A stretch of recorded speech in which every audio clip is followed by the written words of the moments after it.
Are you tired of constant notifications? Take back control. Briefly explain that we will explore different ways to mute notifications. No one can bother you when you do something.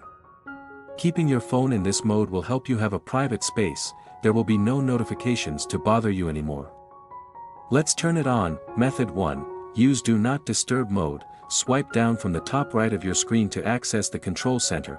Step 2. Select Focus and then select Do Not Disturb. One note, on older iPhones, go to Settings, Do Not Disturb and turn it on.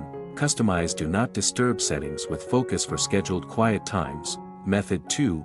Mute specific application notifications. Step 1. Open Settings on your iPhone. Step 2. Click Notifications. Step 3. Select the app for which you want to turn off notifications. Turn off Allow Notifications on the gray bar. If it is gray, then Allow Notifications is off. If you turn it green, then you have allowed notifications. So you have turned off notifications to you.